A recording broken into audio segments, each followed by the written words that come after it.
നിന്നെയല്ലടാ അവനെ. മായൻകുട്ടി നീ വാ.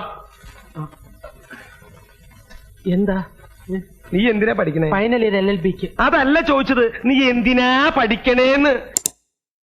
18 വയസ്സിൽ കരിയർ സെറ്റാക്കാം, 21 വയസ്സിൽ വിദേശത്ത് കരിയർ സെറ്റാക്കാം, അങ്ങനെ എത്ര വാഗ്ദാനങ്ങൾ പലരും പറയുന്നു. പക്ഷേ എന്താണ് ശരിക്കും കരിയർ? എപ്പോഴാണ് ഒരാളുടെ കരിയർ സെറ്റിലാവുന്നത്? നമ്മൾ ഓരോരുത്തരും ജോലി ചെയ്യുന്നത് സമ്പാദിക്കാൻ വേണ്ടിയാണ്. പലരും ഇതാണ് കരിയർ എന്ന് കരുതുന്നു. എന്നാൽ അതല്ല കരിയർ. കരിയർ എന്നതൊരു ട്രിപ്പ് പോകുന്ന പോലെയാണ്. അവിടെ നിങ്ങളുടെ ട്രിപ്പിന് സഹായിക്കുന്ന കാര്യങ്ങൾ പോലെ നിങ്ങളുടെ കഴിവുകളും തീരുമാനങ്ങളും വളർച്ചയും ചേർന്ന് നിങ്ങളെ മുന്നോട്ട് കൊണ്ടുപോകുന്നതാണ് കരിയർ. ഇതൊരു ജോലി മാത്രമായി ഒതുങ്ങുന്നില്ല. ഇത് നിങ്ങളുടെ സ്വന്തം പ്രൊഫഷണൽ സ്റ്റോറിയാണ്. അതുകൊണ്ട് തന്നെ പറയാം, ഇന്നത്തെ കാലത്ത് കരിയർ സെറ്റിൽ എന്നൊരു അവസ്ഥയില്ല. കാലം മാറിക്കൊണ്ടിരിക്കുകയാണ്. ടെക്നോളജിയും അതുപോലെ വളരുന്നു, നമ്മൾ സ്വയം വളരുന്നു. അതായത് ഇപ്പോൾ നിങ്ങൾക്ക് മാർക്കറ്റിങ്ങിൽ തുടങ്ങി പിന്നെ UXലേക്ക് പോകാം. കോഡിംഗ് പഠിച്ചവർക്ക് പ്രൊഡക്റ്റ് മാനേജ്മെൻറ്റിലേക്ക് മാറാം. കരിയർ സെറ്റിലായി എന്ന് ഇപ്പോൾ പറയുന്നവർ അങ്ങനെയുള്ള പഠനം നിർത്തിയവരും ഇത്രയും പഠിച്ചില്ലേ അതിനുള്ള ജോലി മതി എന്ന് കരുതുന്നവരുമാണ്. അതുകൊണ്ട് പെർഫെക്റ്റ് ജോബ് കിട്ടാൻ വേണ്ടിയുള്ള വെയിറ്റിംഗ് ഇനി വേണ്ട.